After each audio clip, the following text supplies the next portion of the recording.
Qu'est-ce que l'amour? L'amour est un sujet qui dépasse largement la caricature qu'on en a fait dans les églises, dans les associations bien pensantes ou dans l'humanisme moderne. L'amour ne se résume pas à se faire des bisous et à faire des dons aux associations humanitaires. D'ailleurs, les véritables amoureux sont souvent haïs par les hommes de leur époque. Combien de grands artistes, de grands philosophes ou de grands initiés ont été maltraités dans l'histoire, car regardez ça. Les véritables amoureux apparaissent un peu comme des aliens aux gens de leur époque, parce qu'ils n'ont pas d'ego. Et comme ils n'ont pas d'ego, quelque chose d'autre parle à travers eux. En effet, l'amour ne vient pas d'un individu, mais passe à travers lui. En réalité, l'amour est un des visages de la vie elle-même. Quand la vie se reconnaît dans quelqu'un ou dans quelque chose à travers nous, alors nous expérimentons cet état qu'on appelle l'amour. Il y a une expression orientale qui dit « Dieu ne nous aime pas, Dieu n'aime que lui-même ». Effectivement, la vie n'aime qu'elle-même parce qu'il n'y a rien d'autre. Et la voie spirituelle consiste à effacer son ego pour redevenir la vie que l'on est. C'est ça l'amour. Donc pour comprendre l'amour, il faut comprendre ce qu'est la vie ou Dieu, comme on dit dans les religions. On a déjà expliqué dans une vidéo sur la notion de Dieu que la vie, ou ce qu'on appelle Dieu dans les religions, est une substance unique, sans forme et infinie.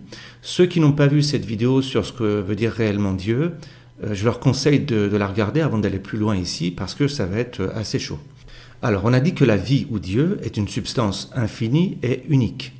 Mais cette substance unique est tout de même composée de trois faces, un peu comme les trois faces d'une même montagne. Par exemple, la face nord, la face sud et la face ouest du Mont Blanc, ce sont les trois faces d'une même montagne.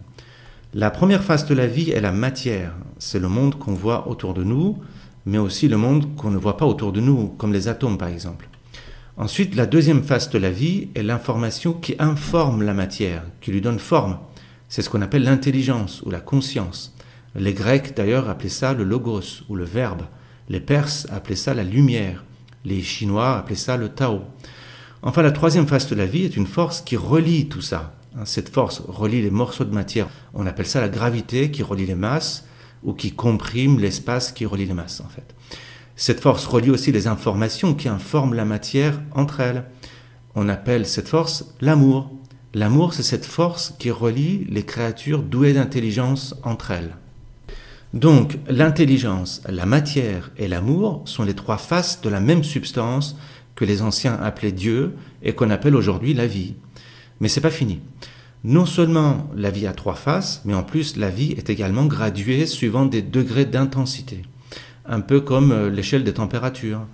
Une température de 70 degrés est plus intense qu'une température de 10 degrés, mais les deux sont une seule chose, c'est-à-dire une température. Alors imaginez une pyramide avec trois faces. La vie ressemble à cette pyramide. En haut de la pyramide, la vie est un point. La conscience est sans forme et unique, la matière c'est une énergie unique, et les désirs et les pulsions sont un amour universel et unique. Plus on baisse de hauteur, plus les trois faces de la pyramide s'étirent et se dispersent. C'est-à-dire que plus la vie baisse en degrés d'intensité, plus ces trois faces se dispersent et s'étirent.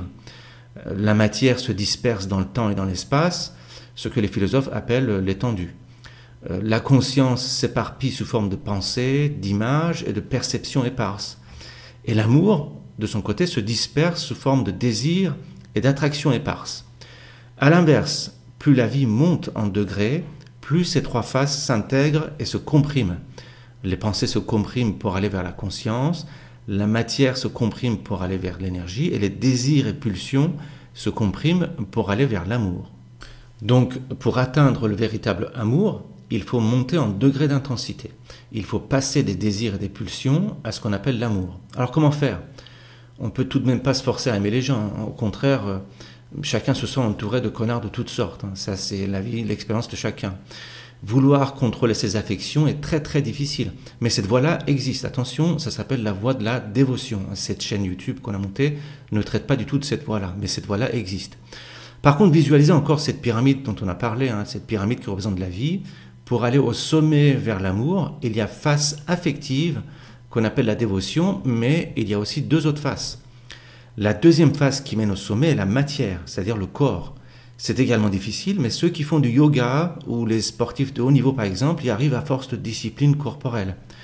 Et enfin, il y a une troisième face, c'est celle de l'intelligence ou de la tête. C'est pas plus facile que les deux autres, mais ici sur cette chaîne, on ne traite que de ça. En effet, on peut monter cette pyramide qui est la vie par la face mentale. Pour ça, il faut contrôler son attention et sa concentration. De cette manière, on peut atteindre le sommet qui représente à la fois la pleine conscience et à la fois l'amour. C'est la même chose. La pleine conscience et l'amour sont les deux faces de la même pièce. On parle de la même chose. Donc, pour aimer son prochain, une voie consiste à observer ses propres pensées pour accéder à la conscience. Et l'amour se produit quand cette conscience se reconnaît dans l'autre. En conclusion, l'amour ne consiste pas simplement à ce que des individus en chair et en os s'aiment les uns les autres. L'amour se manifeste lorsque la conscience qui habite un individu se reconnaît dans un autre individu. Il y a des milliards d'individus, mais il n'y a qu'une seule conscience. Voilà ce que signifie le monothéisme.